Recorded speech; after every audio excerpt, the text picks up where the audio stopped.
excited about this team that we're about to play.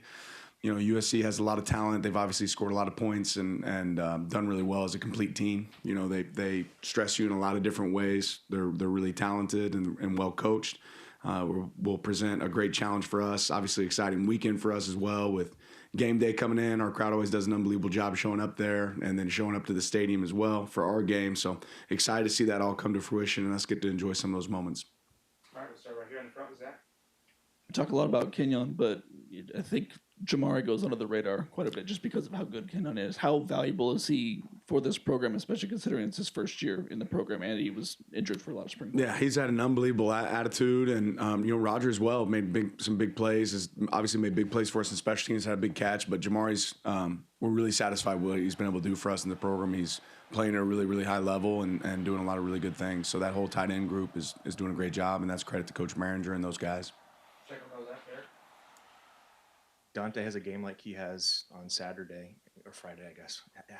How do you think that kind of benefits the offense going into the stretch run here of just the confidence that he should be coming in with?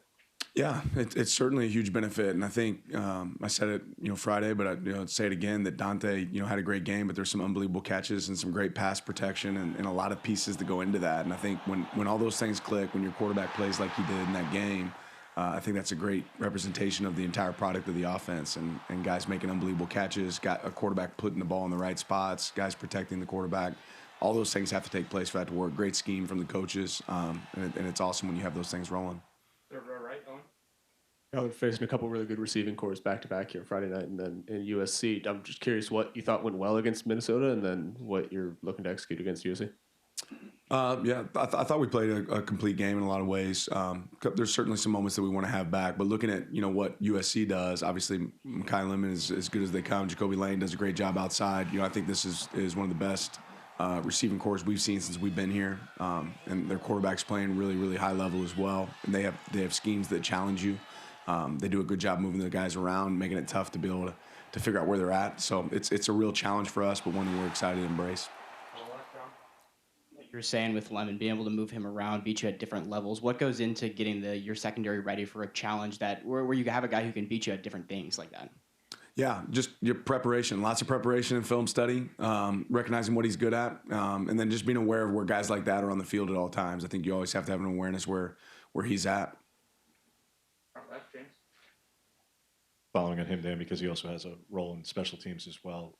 How unique is it to be that good at the receiving position or corner? It's usually the skill guys, but to also be a weapon in that regard in the return game. And obviously you guys have done an excellent job neutralizing that, but what makes him unique in that regard in the return game? I think, you know, a lot of times you see the best players are able to make an impact in the special teams. And he's obviously one that they utilize there. You know, but yeah, he's a dynamic player, and that's certainly a challenge. In the back, Jack. Coach, 2 weeks left. I know you guys are obviously focused on USC this week, but a lot of the talk, especially as we get later into the season, obviously about who's going to be in college football playoffs. With where you guys currently are situated, do these last 2 games of the regular season feel like pretty much the start of the college football playoffs for you guys? The only thing that matters for us this week is USC. We continue to do our job. The rest takes care of itself. You're in front right, Zach. Last few games have been really physical games, kind of predicated by the run. This game looks like it's going to be a little bit more open up offensively just because of what USC does. Is that encouraging, exciting for the secondary to kind of, you know, obviously they've had roles to play in the past few games, but this is going to be more based on them and what they can do against their pass? Yeah, I mean, we're playing an offense that throws for 300 and rushes for 200, so it all matters, right? But this will still be a physical football game, right? And I think physical football teams win. That's certainly going to matter in this game, but they challenge you in all ways with what they're able to do offensively. On the left, Eric. I think people continue to be impressed by Jordan Davison and just the growth there. Where have you seen that from the start of the season? He's kind of using short yardage, goal line, and now he's not only in every part of the field back, but he's breaking off 40-yard runs and big runs weekly. Yeah, we always talk about don't wait for your opportunity, be ready for your opportunity. And Jordan's a great example of a guy that's been ready for his opportunity. Everything we've thrown at him, he's handled really well. I've said it several times, he's a very intelligent player. We can throw basically anything at him, and he can attack it. And he's proven to be a dynamic back for us that can help us running the ball, protecting, blocking. He does it all. He's a jack of all trades. Right, Alex. And what makes their run game and 30, their lead back in particular, so effective? Yeah, that with the passing attack that they have, the combination of both, you feel like you're robbing Peter to pay Paul. You can't steal one and do a really good job against one and not be good against the other. And they do a great job of. They're one of the few teams in college football that do a great job of running the ball out of spread formations as well. It's not always spread to throw it and condensed to run it. They do a good job of both. They get guys on different levels. And ultimately they do a good job of hitting seams and getting vertical. For as much as there is to talk about in their pass game, Dan, obviously you guys are leading the country in pass defense as well, and you've made tremendous strides there. What do you attribute that to? I mean, obviously, yes, it's change in personnel, helps to have great players. But you had 5 seniors who were awfully good, too. They were just short. So is it just really good players who are longer and taller? Is it as simple as that? Or what goes into being the number one pass defense? Yeah, I think growth, just overall as a program. Certainly personnel is a big piece of that. We have good players. I think, schematically we've gotten better as coaches, too, of putting guys in good situations. I think it's also, we have to be aware that we played in some rain games, too, where it's difficult to pass the ball. I think all those things contribute, but our players certainly take pride in it, and that's a big piece of it.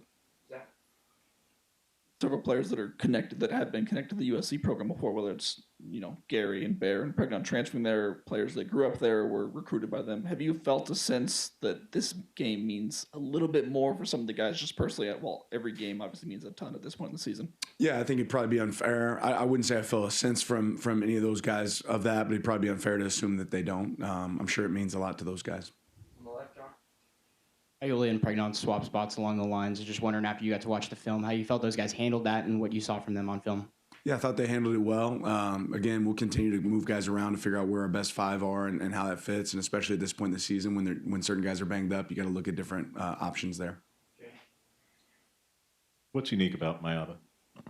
He's not getting enough credit, for one. I'll say that. I mean, he's more athletic than people realize, throws the ball well. I think he keeps his eyes downfield even when rush is imminent and getting close, and does a really good job. And he can certainly beat you with his legs, too, in the run game. So he's a complete quarterback. He plays with toughness. He wants to go get it guy. He's a guy that's going to compete till the end and shows up consistently for them. In the back, Jack. You guys' offense obviously very efficient this past Friday, 4 for 4 inside the red zone, taking on a USC team that ranks top 10 nationally, I believe, in red zone defense, just allowing I think a 71% just scoring rate. What do you guys need to do this week to sort of generate that same efficiency inside the red zone, inside those 20 yards? Yeah, I think it starts with protecting the ball. I think that's an important a place that this team's been advantageous when it comes to creating takeaways, and that's something we have to do a great job of, and then ultimately focus on our assignments. USC does a great job there. Obviously, we have to do a great job there, and really it's more about worrying about us than them. We've got an update on Gary. Is it looking like he can progress to play again this regular season? Yeah, we'll see. I'm not going to really hop into injuries. James.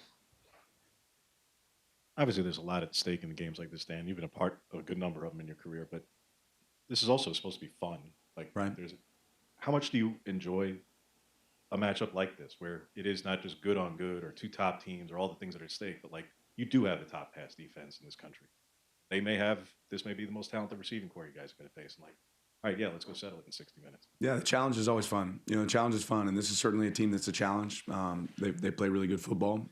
But yeah, these moments are fun. Obviously, when College game day is coming to come see you twice, there's a reason, right? And it speaks volumes about our fan base. It speaks volumes about our program and their program as well. When you get opportunities like that, that's something you want to take advantage of. Last question, James.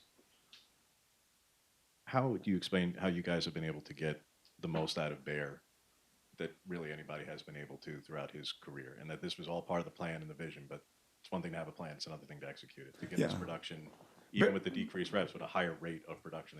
But Bear deserves the credit for what he's done. We certainly coached, Bear, and he's been super receptive and worked really hard to be the best version of himself, and I think he's come here and he's found the best version of himself, but he deserves the credit for what, he's helped create with Coach Tuioti and Coach Lapoy coaching him along the way and taking that coaching and executing it at a high level. And we've always talked about what do the reps look like, not how many of the reps. And I think, Bears realized that, and it certainly made an impact on our team in a positive light. All right, let's go. Thank you, guys.